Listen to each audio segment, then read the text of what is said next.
కాండము 4వ అధ్యాయము మొదటి వచనం నుండి 15వ వచనం వరకు చదువుకుందాం.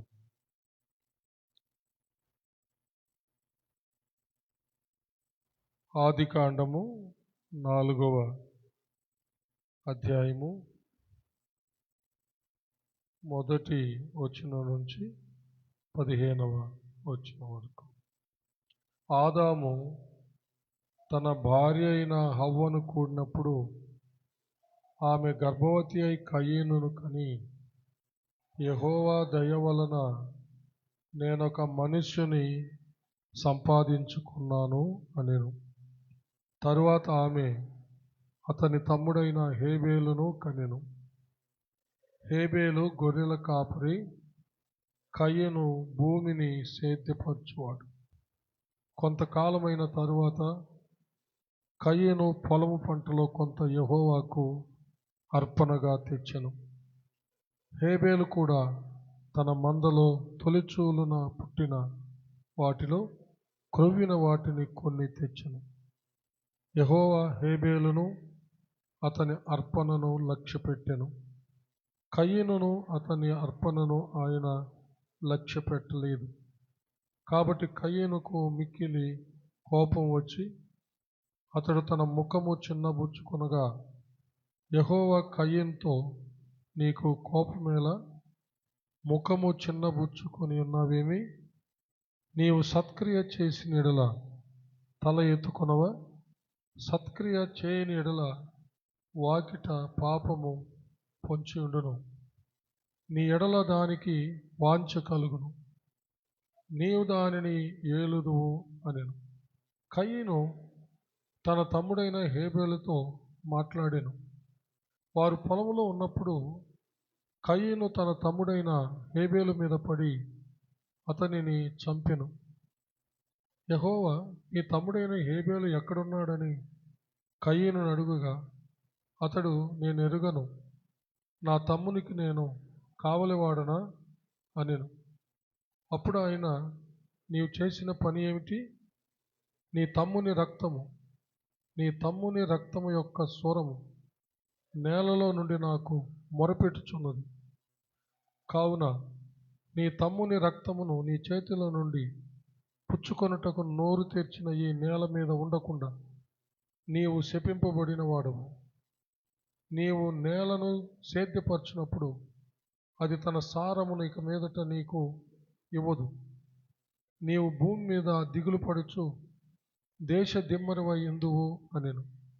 అందుకు కయీను, నా దోష శిక్ష నేను భరింపలేనంత గొప్పది.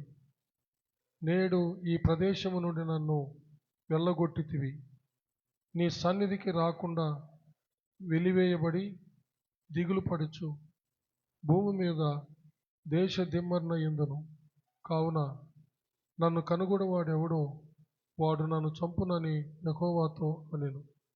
అందుకు యెహోవా అతనితో, కాబట్టి ఎవడైనాను కయీనును చంపిన ఎడల వానికి ప్రతిదండన 7 అంతలు కలుగును అనెను. మరియు ఎవడైనాను కయీనును కనుగొని అతనిని చంపక ఉండునట్లు యెహోవా అతనికి ఒక గురుతు వేసెను. దేవుడు తన పరిశుద్ధ వాక్యమును మన ఆత్మీయ మేళ నిమిత్తమై మన వినికిడిలో దీవించునుగాక.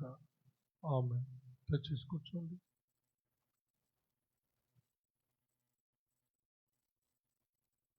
ప్రార్థించుకుందాం. మహాపరిశుద్ధుడు అయిన మా ప్రియ పరలోకపు తండ్రి, దయగలిగిన మా దేవా యెహోవా, మీకు వందనములు, స్తుతులు, స్తోత్రములు చెల్లిస్తున్నాము. మీ దీన దాసుడునైన నన్ను మీ సిలువ చాటున మరుగు చేసుకుని నాతోనూ మా అందరితోనూ మాట్లాడమని క్రీస్తు పేర వేడుకొంచున్నాము తండ్రి. ఆమేన్. హల్లెలూయా. దేవుడు మనకు ఇచ్చినటువంటి వాగ్దానంలో దేవుని కృప, మనకు దేవుడు చాలినంత కృప అనుగ్రహిస్తాడని మనం తెలుసుకున్నాం. ఈ సంవత్సరం ఎవరెవరికి ఎంత కృప అవసరమో, ఏ విషయంలో అవసరమో అది ఆయన అనుగ్రహిస్తారు. గుర్తుపెట్టుకోండి. దేవుని కృప దొరికిందంటే ఏమి చాలినంత కృప వస్తుంది అని చెప్పుకుంటున్నావే, ఏంటి అసలు? ఒక్క సెంటెన్స్లో చెప్పండి, ఒక్క మాటలో.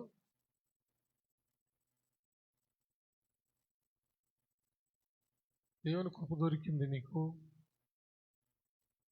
దాని అంతము గట్టిగా, దాని అంతం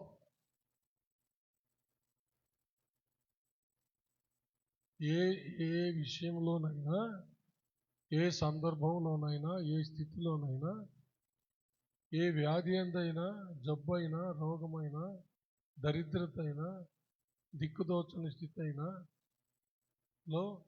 బలహీనతలోనైనా, దేంట్లోనైనా సరే, అప్పు రుణబాధల్లోనైనా, శ్రమ అయినా, శోధనైనా, కష్టమైనా, కరువైనా, పూట గడకపోయినా, ఇల్లు గడవకపోయినా, ఉద్యోగం ఉన్నా, ఉద్యోగం లేకపోయినా, పెళ్ళి అయినా, పెళ్ళి కాకపోయినా, బిడ్డలు పుట్టినా, బిడ్డలు పుట్టకపోయినా, దేవుని కృప చాలినంతగా దొరికిందంటే దాని గమ్యం ఏమిటి, దాని అంతం ఏమిటి?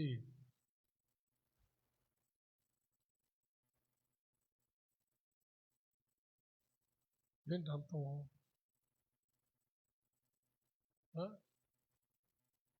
ఏంటి దాని అంతం?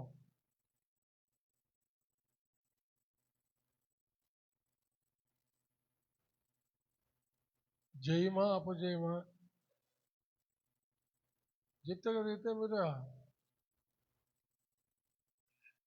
సరే, ఇప్పటికైనా అర్థమైందా? ఇప్పటికైనా అర్థమైందా?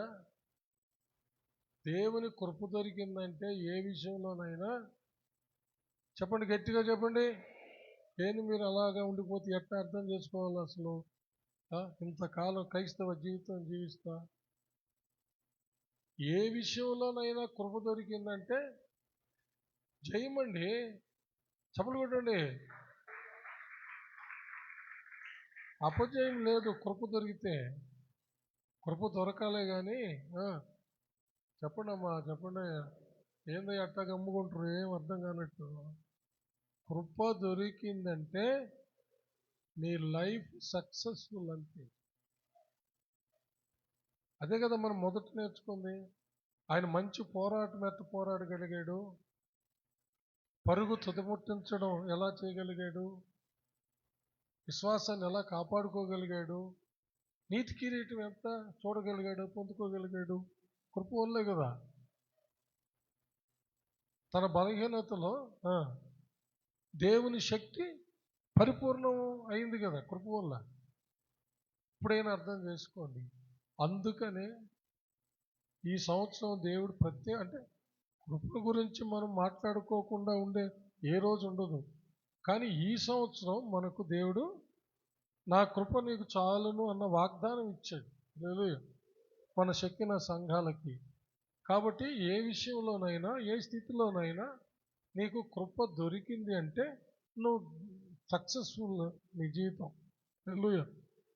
నువ్వు జయం పొందుతావు అంతే. అన్నిట్లో, దేంట్లోనైనా సరే అపజయం రాదు. అది దాంట్లో ఉన్నటువంటి విషయము, అదే మన సంతోషం. హల్లెలూయా. ఈ సంతోషమే నీకు విజయాన్ని ఇస్తుంది, దేవుని కృపను బట్టి. అర్థమైందా? హల్లెలూయా. కాబట్టి ఈ సంవత్సరం దేవుడు కృప. ఇప్పుడు మనం గత వారంలో అవ్వాదాము కుటుంబంలో మొదటి సంతానం ఎవరు? కయీను. మొదటి సంతానము కయీను. అవ్వ ఏమన్నది? దేవుని దయ వలన, యెహోవా దయ వలన నేను ఒక కుమారుణ్ణి పొందుకున్నాను. అంటే దేవుని యొక్క సన్నిధిని కోల్పోయినప్పటికీ ధర్మం ప్రకారం, ధర్మశాస్త్రం ప్రకారం, న్యాయ తీర్పు ప్రకారము దేవుని సన్నిధిలో నుంచి వెళ్ళగొట్టబడాల్సి వచ్చినప్పటికీ దేవుడైతే వాళ్ళను తన కృపకు దూరం చేయలేదు. తన కృపకు తన దయకు దూరం చేయలేదు, తన హృదయానికి దూరం చేయలే. తన హృదయానికి తోటలో నుంచి బయటికి వెళ్ళగొట్టాల్సి వచ్చింది అంతవరకు. ప్రభువులో నుంచి, దేవునిలో నుంచి మాత్రం వాళ్ళకి ఏది కూడా ఆయన దూరము చేయలే. అంత ప్రేమ గల దేవుడు మన దేవుడు. అది హవ్వ గుర్తెరిగింది అని మీకు చెప్పాను పోయిన వారం. హల్లెలూయా. అది హవ్వ గుర్తెరిగి యెహోవా దయ వల్ల నేను ఒక కుమారుణ్ణి సంపాదించుకున్నాను అని. అలాగే మనం కూడా మన బిడ్డల్ని యెహోవా దయ వల్లనే కదా మనం పొందుకున్నాం. మహాజ్ఞాని అయిన సొలొమోను రాజు రాసింది అదే కదా, 127వ కీర్తనలో. గర్భఫలము బహుమానం ఉన్నాడు కదా. బహుమానం అంటే దేవుడు ఇచ్చేది బహుమానం. హల్లెలూయా. అది ఆయన ఇచ్చే దానం, బహుమానం, గిఫ్ట్. సరే, ఇప్పుడు మనము కయీను పట్ల దేవుని యొక్క దయ, కృప మనం చూస్తాం. ఇప్పుడు ఆ దేవుని దయ వల్ల పొందుకున్నటువంటి కుమారుడు పేరు కయ్యను. అతని పేరేం పేరు? కయ్యను. అతని పట్ల దేవుని యొక్క దయ ఎంత గొప్పగా ఉందో ఒకసారి చూస్తాం. కయ్యను తర్వాత మరలా ఒక బిడ్డ పుట్టాడు. ఆ బిడ్డ పేరు హేబేల్. పెద్దవాడేమో కయ్యను, చిన్నవాడేమో హేబేల్. పెద్దవాడు సేద్యం చేసేవాడు, చిన్నవాడు గొర్రెల మందను కాచుకునేవాడు అనమాట. దేవునికి అర్పణలు తెచ్చారు ఇద్దరు. కయ్యను తను పండించిన పంటలో కొంత తీసుకొచ్చి అర్పించాడు. హేబేలు కూడా తన మందలో నుంచి క్రొవ్విన వాటిని, బాగా పుష్టిగా క్రొవ్విన వాటిని తీసుకొచ్చి దేవునికి దహన బలిగా అర్పించాడు. దేవుడు హేబేలు యొక్క అర్పణను అంగీకరించాడు అన్నమాట. కయ్యను యొక్క అర్పణను దేవుడు అంగీకరించలే. ఎందుకు అంగీకరించలేదంటే కయ్యనులో సత్క్రియ లేదనమాట, మంచి క్రియ లేదు. మంచి క్రియ లేకుండా, అంటే దేవునికి ఇష్టమైన క్రియలు, కార్యాలు, దేవునికి ఇష్టమైన జీవితం లేకుండా అతడు అర్పణ ఇచ్చాడు అనమాట. చాలామంది ఇది చేస్తూ ఉంటారు లోకంలో, సంఘాల్లో కూడా. దేవుని దృష్టికి మంచి క్రియలు చేయరు, దేవుని దృష్టికి యోగ్యంగా ఉండరు, దేవుని దృష్టికి మంచి ప్రవర్తన, మంచి జీవితం కలిగి ఉండరు. కానీ వాళ్ళు అర్పణలు ఇస్తారు దేవుని సన్నిధికి. అందరితో పాటు దశంభాగాలు అయితేనేమి, స్పెషల్ మీటింగ్స్కి కానుకలు అయితేనేమి, ఇవన్నీ ఇస్తూ ఉంటారనమాట. క్రైస్తవుల జీవితంలో మాత్రం దేవుడు దీన్ని అంగీకరించడు. బయట నుంచి ఎవరైనా ఇస్తే అన్యులు దాన్ని దేవుడు అంగీకరిస్తాడు. కానీ క్రైస్తవులు అయ్యుండి అంతా తెలిసి దేవుని దృష్టికి వ్యతిరేకంగా జీవిస్తూ అర్పణలు అర్పిస్తే మాత్రం అవి మాత్రం దేవుడు అంగీకరించడు. కానీ అన్యుల దగ్గర దేవుడు కానుకలు స్వీకరిస్తాడు. హల్లెలూయా. అది ఒక భాగం. అది ఎప్పుడైనా ధ్యానించుకుందాం, దానికున్న అర్థం వేరే. హల్లెలూయా. కానీ క్రైస్తవులమై ఉన్నటువంటి మనం అర్పించే అర్పణ దేవుడు అంగీకరించాలంటే మొదట మనలను అంగీకరించాలి, మనలను ఆయన స్వీకరించాలి. అందుకనే రోమాపత్రిక 12వ అధ్యాయము 1వ వచనంలోనే ఈ సమర్పణ గురించి రాయబడింది. కాబట్టి సహోదరులారా, పరిశుద్ధమును దేవునికి అనుకూలమునైన సజీవ యాగంగా మీ శరీరములను ఆయనకు సమర్పించుకొనుడని దేవుని వాత్సల్యమును బట్టి మిమ్మును బతిమాలుకొనుచున్నాను. అంటే మన శరీరమును ఆయనకు కానుకగా అర్పించాలి. మనలను మనం దేవునికి కానుకగా అర్పించుకోవాలి. ఆ తర్వాతనే మనం అర్పించే అర్పణ దేవుడు అంగీకరిస్తాడు, దానికి ప్రతిఫలం వస్తుంది. అలాంటి స్థితిలో కయీను లేడు. కానీ హేబేలు దేవుని ఎదుట సత్క్రియ కలిగిన వాడుగా కనపడుతున్నాడు. అందుకని అతని అర్పణను దేవుడు అంగీకరించాడు. ఈ విషయము కయీనుకి దేవుని మీద కోపాన్ని తెచ్చిపెట్టింది. ఎవరి మీద? దేవుని మీద కోపపడ్డాడు. దేవుని మీద ఎవరైనా కోపపడతారా? చాలామంది ఉన్నారు దేవుని మీద కోపపడేవాళ్ళు. అది అజ్ఞానం, అవివేకం, ఉద్రేకం. కొంతమంది వాళ్ళకున్న కొన్ని కష్టాల్లో, బాధల్లో, ఇబ్బందుల్లో ఒక్కోసారి దేవుని మీద కోపపడుతూ ఉంటారు. అది వచ్చి కొంచెము జరిగిన ప్రమాదము, జరిగినటువంటి ఏదైనా దుఃఖకరమైన విషయము, దేవుడే ఉంటే ఎందుకు జరుగుతుంది, ఏడే దేవుడు అని మాట్లాడతారు. అది ఆ సిచ్యువేషన్, ఆ సందర్భాన్ని అట్లా మాట్లాడతారు.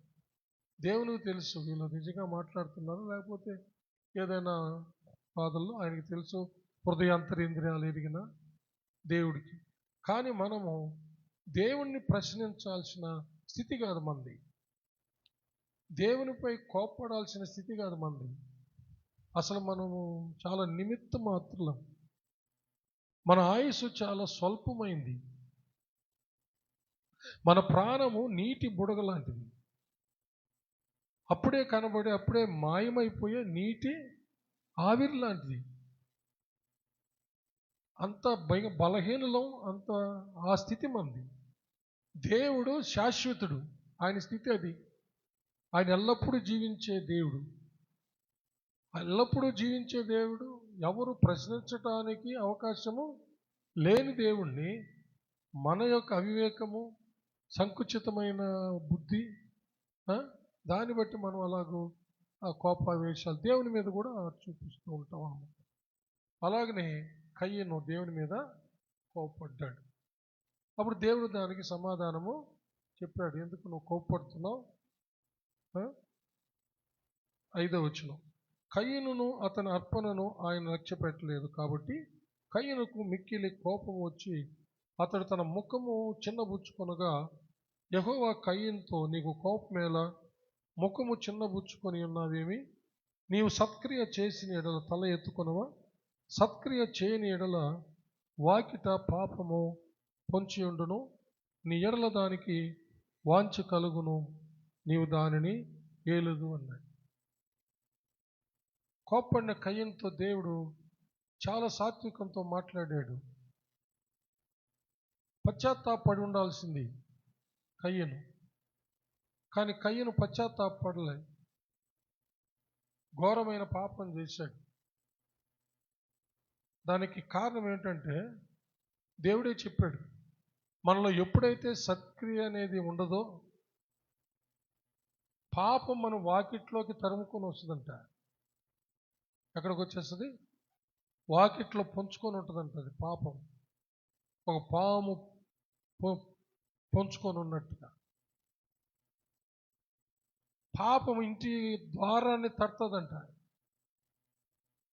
మనలో సత్క్రియ లేకపోతే, మనలో మంచి క్రియ లేకపోతే నేనున్నానంటూ పాపం వచ్చేస్తుంది అక్కడికి.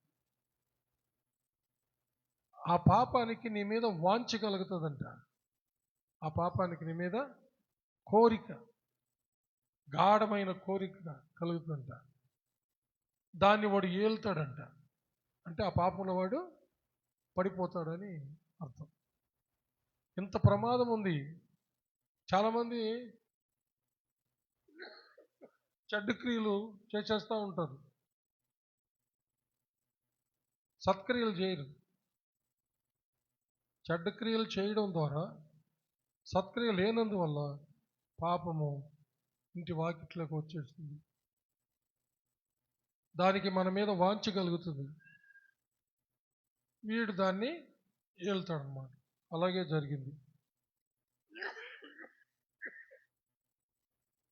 8వ వచనం, కయీను కొంచెం నీళ్ళు పొద్దున్నే హుషారుగా ఉండండి.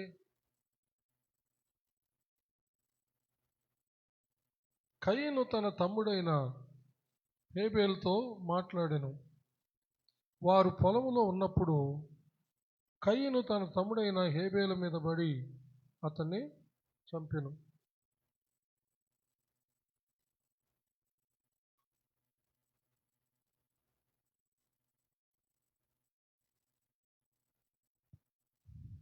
చూసారా, తమ్ముడిని చంపడానికి కారణం ఇదే. తమ్ముడిని చంపడానికి ఏంటది? అతనిలో సత్క్రియ లేకపోవడం, పాపము అతని హృదయ గడప దగ్గరికే, తన శరీరం అనే ఇల్లు, హృదయం అనే తలుపు దగ్గరికే పాపం వచ్చేసింది. తమ్ముడిని చంపేశాడు. అంత ప్రమాదం ఉంది దీంట్లో. మహాజ్ఞాని అయిన సొలొమోను రాజు రాసిన, అందుకని అన్నదమ్ముల మధ్య జగడాలు పెట్టే ఆత్మలు ఉన్నాయంట. ఎందుకు అన్నదమ్ములు భయంకరంగా చంపుకుంటారో తెలుసా? ప్రేమ లేక అన్నదమ్ముల మధ్య జగడాలు పెట్టే ఆత్మలు ఉన్నాయని మహాజ్ఞాని అయిన సొలొమోను రాజు రాశాడు. కాబట్టి సత్క్రియ అనేది చాలా అవసరం. హల్లెలూయా. మంచి క్రియలను ఎప్పుడు చేస్తుండాలి. అప్పుడు పాపానికి మనకు చాలా దూరం.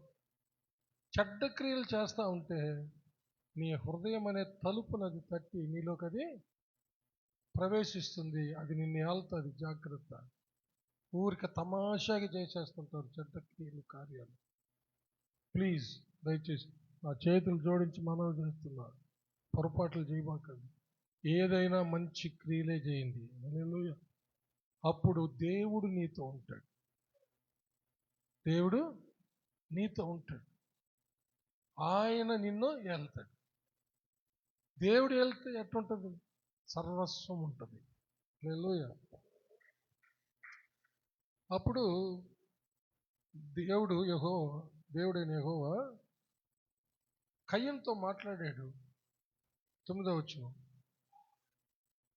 యెహోవా మాట్లాడుతున్నాడు. నీ తమ్ముడైన హేబేలు ఎక్కడున్నాడని కయీనును అడగగా అతడు, నేను ఎరుగును, నా తమ్మునికి నేను కావలివాడినా అన్నాడు. అంటే పెడద్రంగా, మన భాషలో చెప్పాలంటే పెడద్రంగా మాట్లాడుతాడు.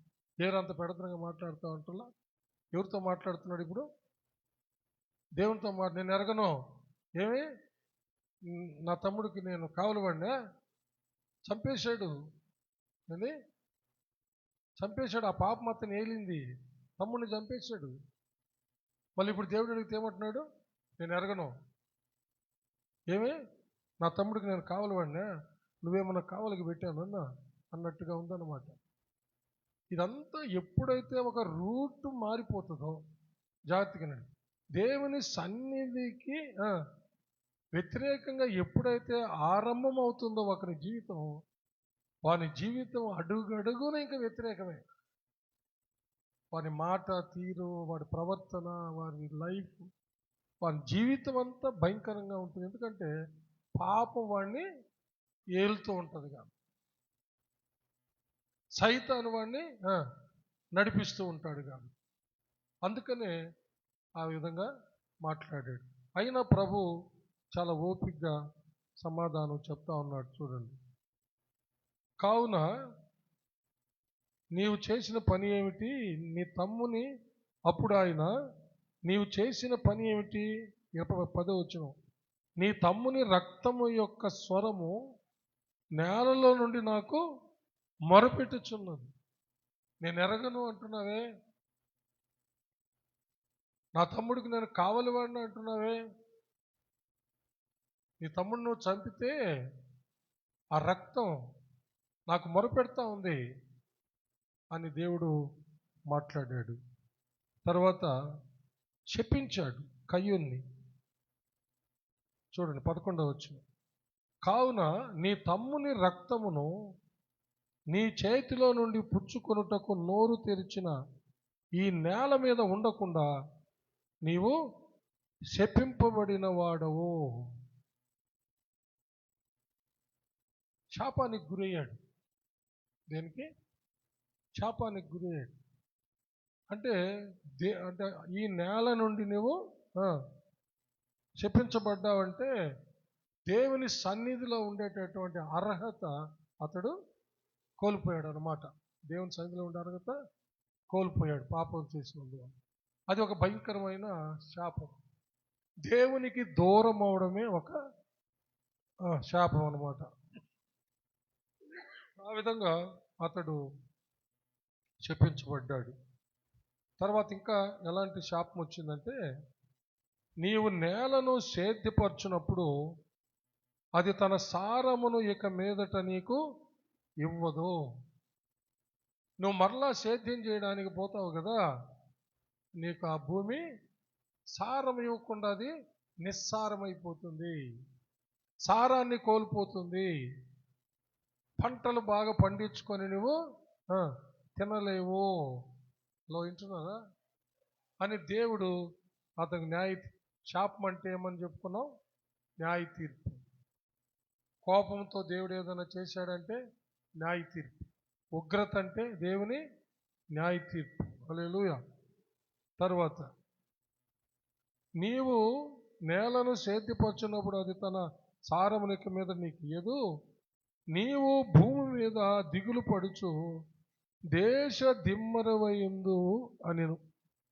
అంత మాత్రం కాదు, నీవు దేశ దిమ్మరవై నువ్వు తిరుగుతూ ఉంటావు అని, అంటే డిప్రెషన్, ఒక పిచ్చివాళ్ళలాగా వాడు తిరుగుతూ ఉంటాడని చెప్పి దేవుడు న్యాయ తీర్పు విధించాడనమాట. ఎవరిని? కయ్యను ఎలా పుట్టాడు? యెహోవా దయ వలన పుట్టాడు. కయ్యను ఇలా అయిపోవడానికి కారణం ఏంది? సత్క్రియ లేదు. తమ్ముడిని చంపడానికి కారణం ఏంది? పాపం అతన్ని ఏలింది. దీని అంతటి వెనకున్నది ఎవరు? అది సంగతి. దీని అంతటి వెనకున్నది ఎవరు? సైతాన్ ఒకడు పనిచేస్తున్నాడు. హలో, కయ్యను మీద ఎందుకు సైతాను ఈ పని అంతా చేశాడు?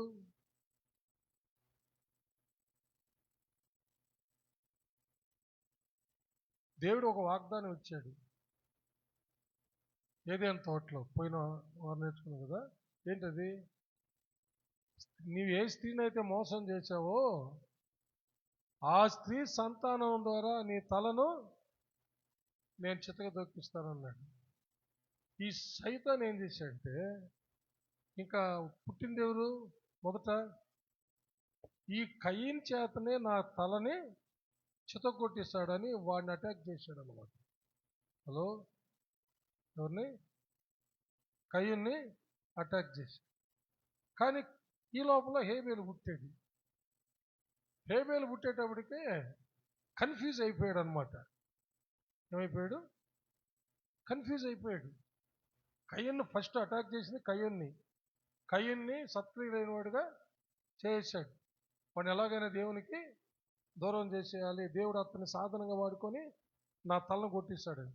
ఈ లోపల రెండో కొడుకు పుట్టడం, పెద్దోడు అవడం, వీడి పని మాత్రం ఎవరి మీద ఉంది? కయ్యని మీదే ఉంది. అర్పణలు తెచ్చేటప్పటికే వీడు కన్ఫ్యూజ్ అయిపోయాడు అనమాట. ఎవరు? సైతాన్. ఇప్పుడు కయ్యను చేత దొక్కిస్తాడా, హేబేలు చేత దొక్కిస్తాడని కన్ఫ్యూజన్లో పడిపోయాడు. ఇప్పుడు దేవుడు ఎవరిని అంగీకరించాడు? ఇప్పుడు హేబేలుని అంగీకరించాడు. అప్పుడు వాడు ఏమనుకున్నాడంటే, ఇంకా హేబేలు దగ్గరనే నన్ను, అంటే దేవుడు అంగీకరించింది హేబేలును కదా, హేబేలు ద్వారానే నన్ను చితక తొక్కిస్తాడని చెప్పి కయ్యనులో చేరి తమ్ముణ్ణి హత్య చేయించాడు అనమాట. అందుకనే సైతాన్ని నరహంతకుడు అని పిలవడం బైబిల్లో చూస్తాం. హలో, సైతాను హంతకుడు. ప్రభువే చెప్పాడు యోహాను సువార్త 10:10లో, దొంగతనమును హత్యను నాశనమును చేయుటకు వచ్చును. ఎవరాడు దొంగ? అవ్వను మోసం చేసిన దొంగ ఈడే సైతాన్. ఇప్పుడు అర్థమైందా? అంటే దీని అంతటి వెనక వీడు భయముతో వీడు చేస్తున్నాడు. కానీ సీక్రెట్ ఏంటంటే దేవుడు ఏం చేయబోతున్నాడో సైతానికి ఏమీ తెలియదు. హలో, జాగ్రత్త వింటున్నారా? హలో, వెనకింటబడుతుందా? దేవుడు ఏం చేయబోతున్నాడో సైతానికేమి, వాడు కన్ఫ్యూజ్ అయిపోయి ప్రజల్ని కన్ఫ్యూజ్ చేసేసి ప్రజల్ని గందరగోళము సృష్టించేసి నాశనం చేస్తున్నాడు. అంతవరకే. దేవుడు చేసేది వాడికి ఏమి, దేవుడు చేసేది ఆయన బిడ్డలమైన మనకు తెలియజేస్తాడు తప్ప. హలో, ఏదైనా తెలుసుకోగలమంటే మనకు మాత్రమే. మనలో ప్రవక్తలు ఉన్నారు, ప్రవక్తలకు తెలియజేస్తారు, ప్రవక్తల ద్వారా మనకు తెలియజేస్తారు. అంతే తప్ప సైతానికి మాత్రము దేవుడు ఏం చేయబోతున్నాడో నిజంగా మనం చెప్పండి. ఎవరి ద్వారా చితక తొక్కిచ్చాడు? యేసయ్య దగ్గర. కానీ వాడు ఏమనుకుంటున్నాడు? కయీన్ ద్వారా అనుకున్నాడు ముందు. తర్వాత ఏమనుకున్నాడు? హేబేల్ ద్వారా అనుకున్నాడు. తర్వాత ఇంకా వరుస అనమాట. ఎనోష్ అనుకున్నాడు, హనోక్ అనుకున్నాడు. ఇలాగ వరుస పెట్టాడు అనమాట. అందరినీ చంపించడం మొదలు పెడతా వచ్చాడు అనమాట. హలో, ఆఖరికి యేసు ప్రభువును కూడా చంపడానికి ప్రయత్నించాడుగా. కానీ దేవుడు యేసు ప్రభుని తప్పిస్తాడు. చప్పుడు కూడా దేవుని మహింపడదాం. హల్లెలూయా. దీనంతటి వెనక దుష్టుడైన అపవాది ఉన్నాడు అన్నమాట. ఇప్పుడు కూడా మన జీవితాల్లో సత్క్రియలు లేని వాళ్ళ వెనక, చెడు కార్యాలు చేసే వాళ్ళ వెనక ఉండేది దుర్మార్గుడైన నాయకుడు వీడే. వాడే ప్రపంచంలో మారణ హోమాలు, మానభంగాలు, దౌర్జన్యాలు, భయంకరమైనటువంటి యుద్ధాలు, పురికొలిపి రేపి జరిగించేది వాడే. భయంకరమైనటువంటి చీకటి శక్తుల నాయకుడు, దుర్మార్గుడు, అపవాది. వాడి చేతిలో నుంచి ఎవరు విడిపించారు తెలుసా మనల్ని? యేసయ్య. హల్లెలూయా. వాడి తలను చితక తొక్కి మనకు విడుదల కలిగజేశాడు. హల్లెలూయా. 2025 సంవత్సరాల క్రితం కలిగజేశాడు. దాన్ని మనం స్వతంత్రించుకొని ధైర్యంగా ఉన్నాం. హల్లెలూయా. చాలామందికి తెలియక కన్ఫ్యూజ్ చేసేసేవాడు. ఈరోజు ఈ దేవుడు అంటాడు, ఇంకొక రోజు ఆ దేవుడు అంటాడు, ఇంకొక రోజు ఇంకొకరిని చూపిస్తాడు, ఇంకొక రోజు ఇంకొకరిని చూపిస్తాడు, ఇంకొక రోజు ఒక కొత్త దేవుడిని సృష్టించి ఆడబెడతాడు, ఇంకొక రోజు ఇంకో కొత్త దేవుడిని సృష్టించి ఆడబెడతాడు. ప్రజల్ని ఇష్ట ప్రకారము ఆడుకుంటా ఉన్నాడు అనమాట వాడు, అక్కడికి ఇక్కడికని. ఎందుకు వీడు యేసు ప్రభు దగ్గరికి రాకూడదని. ఎందుకు వాడు చేసేది? ప్రజల్ని ఎందుకు ఇలా కన్ఫ్యూజ్ చేసేస్తున్నాడంటే యేసు ప్రభు దగ్గర రాకూడదు వాడి ఉద్దేశం అది. ఎందుకంటే యేసు ప్రభు దగ్గరికి వస్తే యేసు ప్రభుతో కలిసి వాడిని చితుకు తొక్కుతాడు అన్నమాట. రోమ 16:20 ఉండేది అదే. తీయండి, బైబిల్ తీయండి. సమాధానకర్తకు దేవుడు సాతానును మీ కాళ్ళ కింద శీఘ్రంగా చితుకు. వాడు భయం అది. యేసయ్య ఎట్లా తొక్కాడు, ఇప్పుడు ఎవరి దగ్గర తొక్కిస్తాడు? మన చేత తొక్కిస్తాడు. అందుకని మనలను వాడు దేవుని సన్నిధిలో నుంచి దూరం లాక్కుంటాడు. జాగ్రత్త. హల్లెలూయా. అందుకనే మనం ఇంతకు ముందు రోజుల్లో లాగా, మన పాత రోజుల్లో లాగా కన్ఫ్యూజ్ అవ్వాల్సిన అక్కర్లేదు. మనం స్పష్టంగా తెలుసుకున్నాం, పరలోకానికి మార్గం తెలుసుకున్నాం, రక్షణ తెలుసుకున్నాం, రక్షకుడిని తెలుసుకున్నాం, దేవుడు ఒక్కడే అని తెలుసుకున్నాం, దేవునికి నరులకు మధ్యవర్తి ఒక్కడే అని తెలుసుకున్నాం, ఆయనే యేసుక్రీస్తు అనే నరుడు అని తెలుసుకున్నాం. హల్లెలూయా. అది తిమోతికి రాసిన మొదటి పత్రిక 2వ అధ్యాయము 5వ వచనంలో రాయబడింది. చదవండి. దేవుడు ఒక్కడే, దేవునికిని నరులకును మధ్యవర్తి ఒక్కడే, ఆయనే క్రీస్తు యేసు అను నరుడు. చప్పట్లు కొట్టాలి, హల్లెలూయా. గట్టిగా చప్పట్లు కొట్టాలి అందరూ. మన దేవుడు ఆయనే, మనం రక్షించడానికి వచ్చినటువంటి మధ్యవర్తి ఆయనే. హలో, నరుడుగా వచ్చినటువంటి మన ప్రభు అయిన యేసు. ఆయనే తండ్రి యొద్దకు మనలను తీసుకోబోయే మార్గం. హల్లెలూయా. వెరీ క్లియర్, అంత స్పష్టమైపోయింది. ఇంకా మనం కన్ఫ్యూజ్ కాం. కానీ వాడి పని మాత్రం వాడు ఏం చేస్తున్నాడు? కన్ఫ్యూజ్ చేస్తూనే ఉన్నాడు. మనం మాత్రం కన్ఫ్యూజ్ అవ్వకూడదు, మనం మాత్రం సందేహపడకూడదు, ఇంకా స్థిరంగా ఉండాలి ప్రభువులో. హల్లెలూయా. వాడి పని అది. ఎందుకంటే వాడి భయం, వాడికి భయం మనం అంటే. హలో, సైతానికి ఎవరంటే భయం? చెప్పడమ్మా. మనం అంటే భయం. క్రీస్తు యేసు సంబంధమైన మనం అంటే భయం వాడికి. ఎందుకంటే మన చేత దేవుడు మన తలని, మనం భయపడి పారిపోయే వాళ్ళం కాదు. ఇప్పుడు మనల్ని చూసి వాడు పారిపోయే పరిస్థితి దేవుడు అలాగ చేశాడు. ఇంకా తెలియకపోతే ఎక్కడైనా తెలుసుకోండి. హల్లెలూయా. దేవునికి మహిమ కలుగును గాక. తర్వాత చూడండి, అందుకు కయీను, నా దోష శిక్ష నేను భరించలేనంత గొప్పది నా దేవా. నేడు ఈ ప్రదేశమును నన్ను వెళ్ళగొడితివి, నీ సన్నిధికి రాకుండా వెలివేయబడి దిగులు పడుచు భూమి మీద దేశ దిమ్మరున ఎందును. కావున నన్ను కనుగొని వాడెవడో వాడు నన్ను చంపునని యెహోవాతో అనెను. చూసారా ఏమంటున్నాడు? దేవునితో మాట్లాడుతున్నాడు. మాట్లాడడం అంటే, దేవునితో మాట్లాడడం అంటే ప్రార్థనే. హలో, ఇంతకుముందు మాట్లాడింది పెడద్రంతో మాట్లాడాడు. ఏమని మాట్లాడాడు? నా తమ్ముడికి నేను కావలివాడినా, నేను ఎరుగును అన్నాడు. ఇప్పుడు ఏమంటున్నాడు? నా దోష శిక్ష నేను భరించలేనంత గొప్పది, అంటే భయంకరమైంది. అంటే దేవుణ్ణి వేడుకోవడం అది. నా దోష శిక్ష నేను భరించలేనంత గొప్పది, అంటే భరించలేనంత భయంకరమైనది.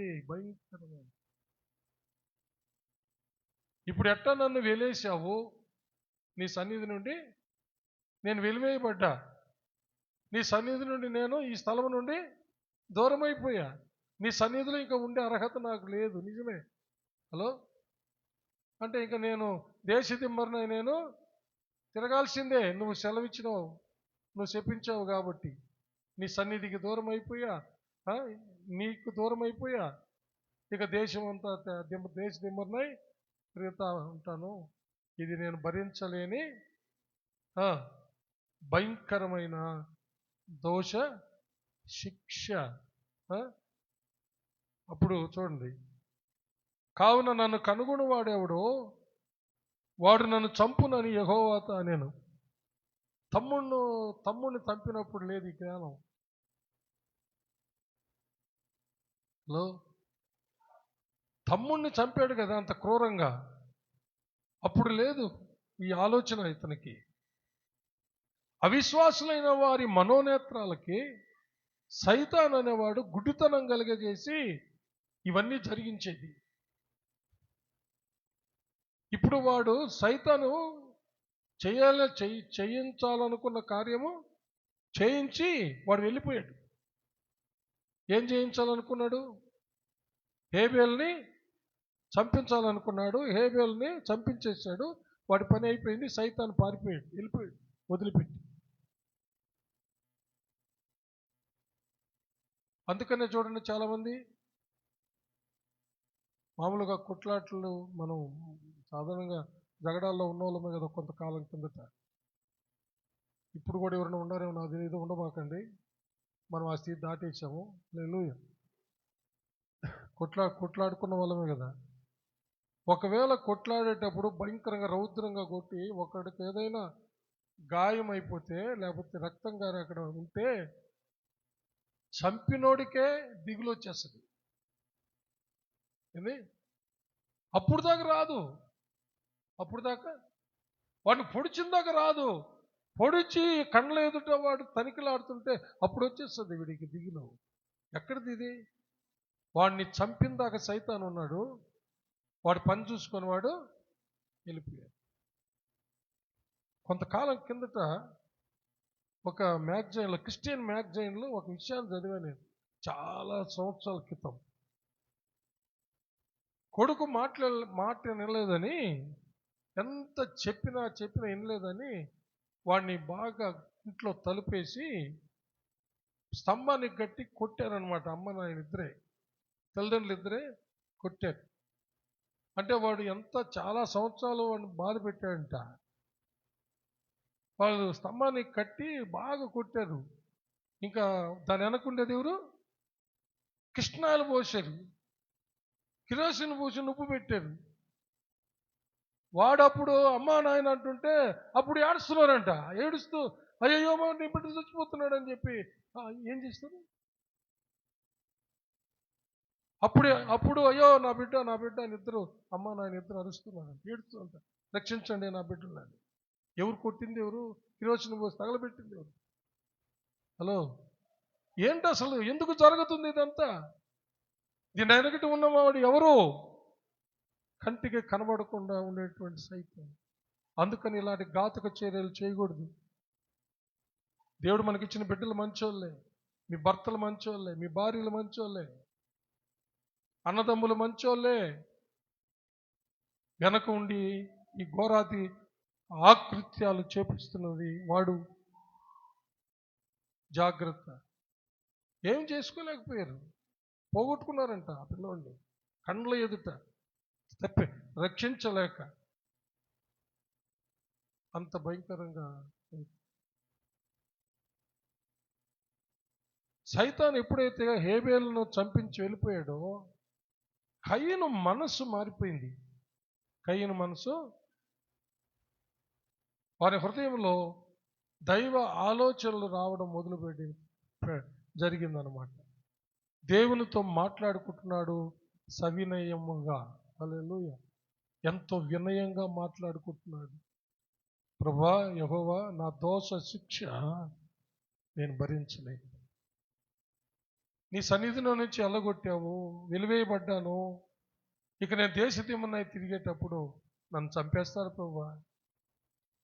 ఏమడిగాడు? నన్ను కనుగొన్నవాడు నన్ను చంపేస్తారు. హలో, దేవుడు కయీను దీనంగా మాట్లాడిన మాటల్ని దేవుడు అంగీకరించి, హల్లెలూయా, సరే నిన్ను కనుగొన్నవాడు నిన్ను చంపకుండా నేను ఆజ్ఞ ఇస్తానని దేవుడు ఆజ్ఞ ఇచ్చాడు. చప్పుడు కొట్టి దేవుని మహిమపడు. అందుకు యెహోవా అతనితో, కాబట్టి ఎవడైనను కయీనును చంపిన ఎడల వానికి ప్రతిదండన 7 అంతలు కలుగునని ఆజ్ఞ ఇచ్చాడండి. కయీనుని ఎవరినగా చంపితే 7 అంతలు శిక్షకు పాత్రలు చేస్తా. కయీనుని ఎవరు చంపకూడదు. ఎంత జాలండి దేవునిది, ఎంత ప్రేమ. హల్లెలూయా. హలో, దీనంతటికి దేవునికి తెలుసు. ఈ వెనక ఉన్న ఒక శక్తి, దైవ విరోధి, సమస్త సృష్టికి సమస్త మానవాళికి విరోధైన అపవాది చేస్తున్నాడని ఆ జాలిగల తండ్రికి తెలియదా? తెలుసు. అందుకనే మనం కన్నీరు పెట్టిన వెంటనే ఆయన ప్రేమ మన మీదకి పొంగి వచ్చేస్తుంది. చట్టము చంపమంటే కృప బతికించమంటూ ఉంది. ఏంది? చట్టము చంపమంటుంది, కృప బ్రతికించమంటుంది. కృపకే ఓటేసాడు దేవుడు. హల్లెలూయా. చట్టాన్ని తీసి పక్కన పెట్టేసాడు. హలో, చట్టాన్ని తీసి సిలువలో మేకులతో కొట్టి పడేసాడు దాన్ని.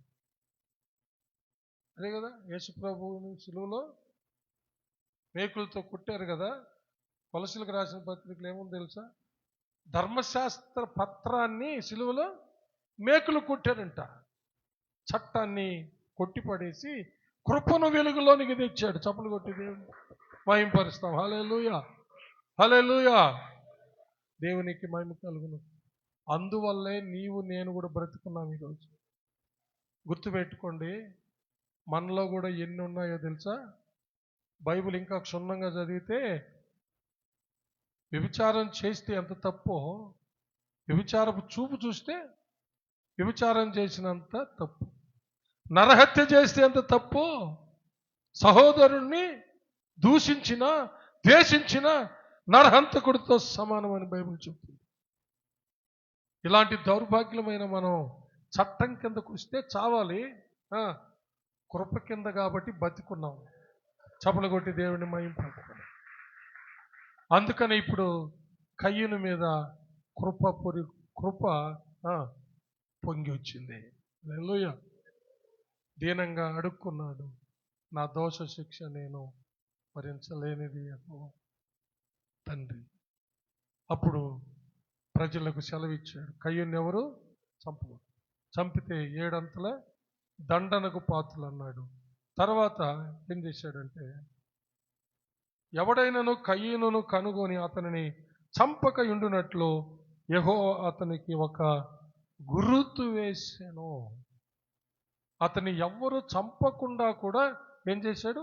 ఆజ్ఞ ఇవ్వడమే కాకుండా అతనికి ఒక గుర్తు వేశాడంట. గుర్తు నేను అంటాను, ఈ గుర్తు ఏంటంటే కృప. నేనేమంటానంటే అది దేవుని కృప పొందినవాడు అనే ముద్ర. చప్పలు కొట్టరా? ఇతను చట్టరీత్యా వీడు చావాలి, కానీ వీడు దేవుని కృప పొందాడు. ఇదిగో ముద్ర. అంటే వాడిని ఎవరు రక్షించారు? ఏది రక్షించింది? ఇప్పుడు చట్టము చంపమనింది, కృప రక్షించింది. చప్పలు కొట్టి దేవుని మహిమ. Praise the lord. గట్టిగా హల్లెలూయా, గట్టిగా హల్లెలూయా. ఆ కృపే ఈరోజు నిన్ను నన్ను కూడా రక్షించింది. అదే రోమపత్రిక 6 చివరి వచనం. చట్టమేమో చంపమంటే, ఏలయనగా పాపం వల్ల వచ్చు జీతము మరణము, అయితే దేవుని కృపావరము మన ప్రభు అయిన క్రీస్తు యేసునందు నిత్య జీవం. హల్లెలూయా. గట్టిగా చప్పలు కొట్టి దేని ప్రైజ్ గాడ్ జీసస్. ధర్మశాస్త్ర చట్టం చెప్పింది పాపం వల్ల వచ్చే జీతము మరణం, కానీ కృప చెప్తుంది క్రీస్తు యేసునందు నిత్య జీవం. హల్లెలూయా. అందుకనే కృప ద్వారానే బతుకున్నాం. ఆనాడు కృప ద్వారానే కయ్యూను అందరి ద్వారా చంపబడకుండా అతడు ఉన్నాడు. హల్లెలూయా. ఆ గుర్తు నేను అంటాను, అది కృప. హల్లెలూయా. కృప. ఇంకా చెప్పాలంటే జీసస్.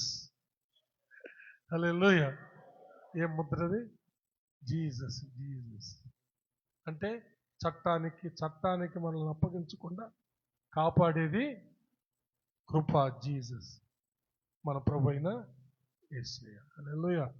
ఆయనే చట్టానికి గురి కాకుండా మధ్యవర్తిగా ఉండి మనలను కాపాడింది. ఆ రోజు కూడా కాపాడింది యేసయ్యనండి. హల్లెలూయా. దేవునికి మహిమ కలుగును గాక. కయ్యూను ఒక మాట అన్నాడు, అది చాలా ఆలోచింపజేసింది నన్ను. ఏంటో తెలుసా? నా దోష శిక్ష నేను భరింపలేనంత గొప్పది, అంటే భయంకరమైంది. ఎక్కడిదంత జ్ఞానం అతనికి ఆ రవంతుల్లో? అంటే సైతాన్ ఎప్పుడైతే వెళ్ళిపోయాడో మనిషిగా మారిపోతాడండి. చప్పలు కూడా తెలియదు. జాగ్రత్త గుర్తుపెట్టు. వాడు ఎప్పుడైతే వెళ్ళిపోయాడో అసలైన మనిషి బయటకు వచ్చాడు. దేవుని కృప వల్ల పొందుకుంది అవ్వ కయ్యూన్ని. అసలైన మనుషుడు బయటకు వచ్చాడు. ఓ దేవా యెహోవా, ఈ దోష శిక్ష నేను భరించలేనంత గొప్పదే. అంటే ఎక్కడికి తీసుకెళ్ళింది తెలుసా అన్నది, ఈ భరించలేని దోష శిక్ష యేసు ప్రభు తీసుకున్నాడు. చప్పుడు కొట్టరా? ఆ రోజు కయ్యను అన్నాడే, ఈ దోష శిక్ష నేను భరించలేను. దేవుడు ఆ రోజు కయ్యను అంగీకరించలేదా? అంగీకరించకపోతే అతను చంపబడకుండా ముద్ర వేస్తాడా? అంటే కయ్యను మాట్లాడిన మాటల్లో దేవునికి అది అంగీకారం కాలేదా? అంగీకారం అయింది. ప్రభువా, యెహోవా, నా దోష శిక్ష నేను భరించలేనిదయ్యా, అంత గొప్పది.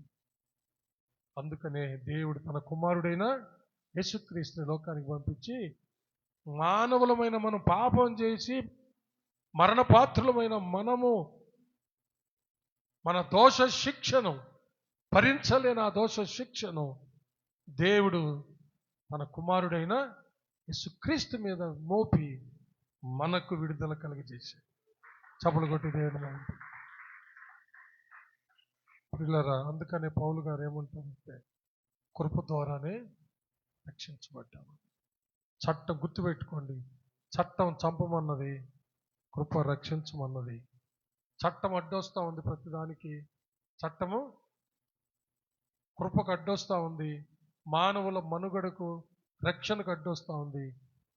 చట్టాన్ని కొట్టి పడేసాడు అంతే. హల్లెలూయా. అర్థం చేసి ఏం చేసాడు? చట్టాన్ని కొట్టి పడేసాడు, దాన్ని నెరవేర్చి కొట్టిపడేసి కృపను వెలుగులోకి తెచ్చాడు. హల్లెలూయా. ఎప్పుడు దేవుని కృపనే వేడుకుంటా ఉండండి. దేవుడు ఈ భూమి మీద సురక్షితంగా ఉంటాం. ఈ లోకంలో దాటిపోయిన తర్వాత పరలోకానికి కూడా వెళ్తాం. అయితే ఒకటి గుర్తుపెట్టుకోండి, సైతాను మనలను వెంటాడుతున్నాడు. వాడు మన హృదయ వాక్యల దగ్గరికి రాకుండా జాగ్రత్త చేసుకోవాలి. హల్లెలూయా. దేవుడు మనలో మన పైన ఉండాలి. సత్క్రియలు మాత్రమే చేస్తున్నప్పుడు ఆయన ఎప్పుడు దేవుడు మనతో ఉంటాడు. సత్క్రియ లేదనుకో, జాగ్రత్త, వాడు నీ హృదయమైన వాకిటి కాడికి వస్తాడు. వాడు ఏళ్తాడు. ఏం జరుగుతుందో విన్నాగా అది జరగకూడదు. ప్రార్థించుకుందామా? అందరు లేచి నిలబడదాం. హల్లెలూయా, హల్లెలూయా. ఓ రా బాబా బాబా బాబా. ఎంత ప్రేమ, ఎంత కృప, ఎంత కృప, ఎంత కృప. ఆయన ప్రేమను, ఆయన దయను, ఆయన కృపను, నరహంతకుణ్ణి క్షమించిన ప్రేమ, నరహంతకుణ్ణి చట్టం ప్రకారము చంపబడవలసి ఉండగా కృపతో రక్షించినటువంటి ప్రేమ. ఆనాడైనా దేవుడంటే అదే, ఈనాడైనా దేవుడంటే అదే, రేపైనా దేవుడంటే అదే. దేవుడంటే అర్థం అది. ఆయన ప్రేమ, ప్రేమ, ఆయన కృప ఎంతో గొప్ప.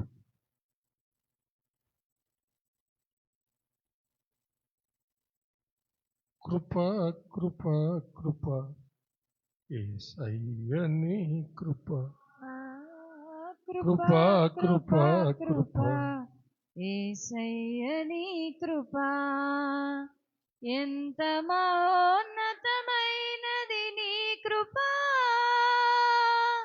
మహిమాన్వితమైనది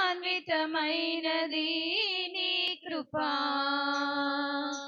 ఎంత మహోన్నతమైనది నీ కృప, మహిమాన్వితమైనది నీ కృప, కృప కృప కృప యేసయ్య నీ కృప, కృప కృప కృప యేసయ్య నీ కృప, కన్నీటినంతటిని తుడచి ఆనందము నింపితివి, నిత్యాశ్రయ దుర్గముగా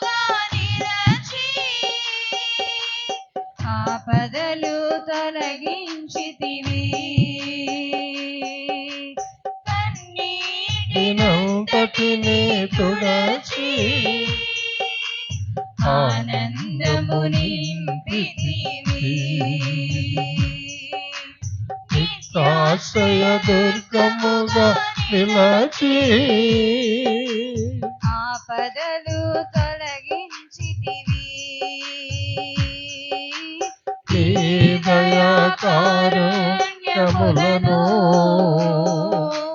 వర్ణింపవశము కాదు యేసయ్యా ఆమేన్.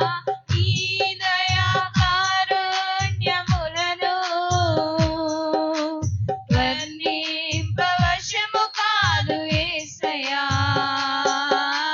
కృపా కృపా కృపా యేసయ్య నీ కృపా కృపా కృపా కృపా యేసయ్య నీ కృపా అత్యల్పల మహిమా వాలిపై నీకెంత జాలి యేసయ్యా ఆమేన్. దురితాత్మల మగుమాపై ఓ ప్రభు నీకెంత కరుణ యేసయ్యా అత్యల్పులమైన మానవాళిపై నీకెంత జాలి యేసయ్యా దురితాత్మల మగుమాపై ఓ ప్రభు నీకెంత కరుణ యేసయ్యా ఏ మంచితనము లేని మాపై ఎంత ప్రేమ చూపావు యేసయ్యా ఏ మంచితనము లేని మాపై ఎంత ప్రేమ చూపావు యేసయ్యా కృపా కృపా కృపా యేసయ్య నీ కృపా కృపా కృపా కృపా యేసయ్య నీ కృపా నీవు చూపిన మిత ప్రేమకు స్తుతిగానము చేసెదను ఆమేన్. రక్షణ పాత్రను చేబూని కృతజ్ఞతలు చెల్లింతును నీవు చూపిన మిత ప్రేమకు స్తుతిగానము చేసెదను రక్షణ పాత్రను చేపోని కృతజ్ఞతలు చెల్లింతును ఎంతైనా నమ్మదగిన దేవా ఎంత నీ పొగడిదని ప్రేమను ఎంతైనా నమ్మదగిన దేవా ఎంత నీ పొగడిదని ప్రేమను కృపా కృపా కృపా యేసయ్య నీ కృపా కృపా కృపా కృపా యేసయ్య నీ కృపా ప్రార్థించుకున్నాం. దేవుని కృపను కొనియాడుతాం.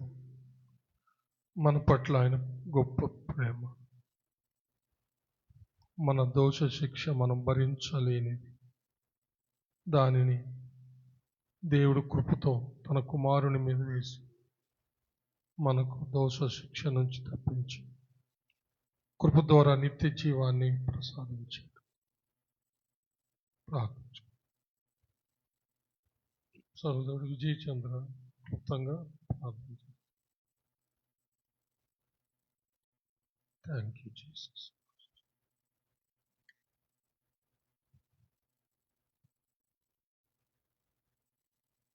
స్తోత్రం స్తోత్రం స్తోత్రం స్తోత్రం స్తోత్రం నాయన. కృప కలిగిన తండ్రి, దయగలిగిన మా ప్రభు, మహాపరిశుద్ధుడా, మీకు స్తోత్రాలు స్తోత్రాలు స్తోత్రాలు. ఉదయకాలపు ఆరాధనలో నాయన మమ్మల్ని జ్ఞాపకం చేసుకున్న దేవా, ఆ పాస్టర్ గారిని సేవకుని సిలువ చాటును మరుగుపరిచి ఆయన మాతో అనగా సంఘంతో మీరు మాట్లాడిన మాటలకై మీకు స్తోత్రాలు నాయన. కృప కలిగిన దేవుడు నాయన నీకు స్తోత్రాలు. జాలి కలిగిన దేవుడు నాయన నీకు స్తోత్రాలు. నీ కృప వర్ణింప శక్యము కానిది నాయన నీకు స్తోత్రాలు. తన సొంత తమ్ముడిని హత్య చేసిన కయ్యని పట్ల నాయన కృప చూపించిన దేవ, ఎవరికి సాధ్యము నాయన ఈ కృప? ఎవరు ప్రేమించలేరు నా తండ్రి. అతి విలువైన ప్రేమతో నాయన మీరు మమ్మల్ని ప్రేమిస్తున్నందుకే నీకు స్తోత్రాలు స్తోత్రాలు నాయన. న్యాయం ప్రకారము, న్యాయ చట్ట తీర్పు ప్రకారము చూస్తే తండ్రి శిక్షకు పాత్రుడు నాయన, భరించలేనంత శిక్షకు పాత్రుడైనటువంటి కయీనును ప్రభువ,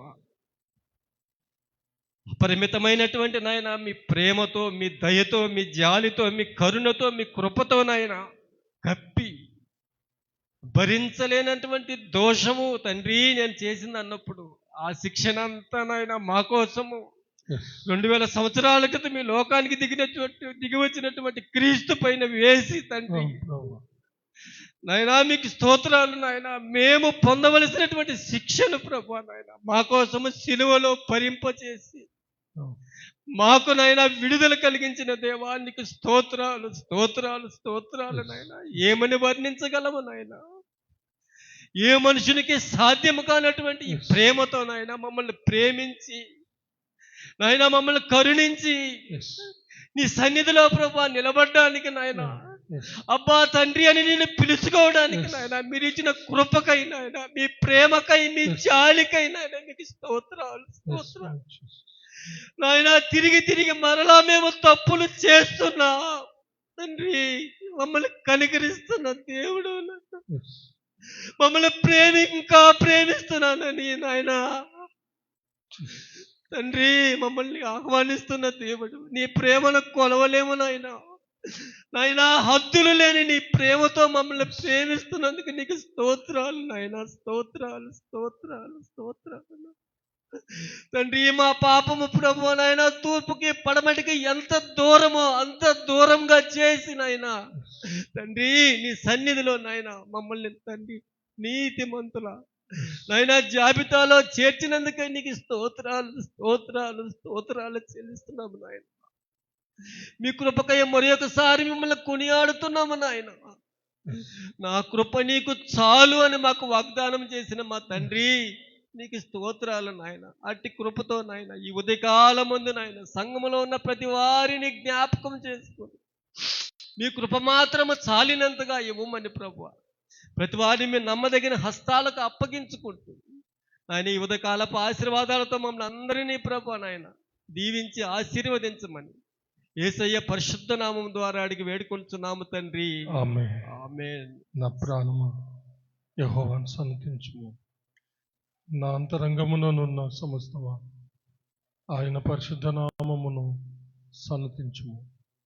నా ప్రాణమా యెహోవాను సన్నిధించుము, ఆయన చేసిన ఉపకారములను దేనిని మరువకుము. ఆమేన్.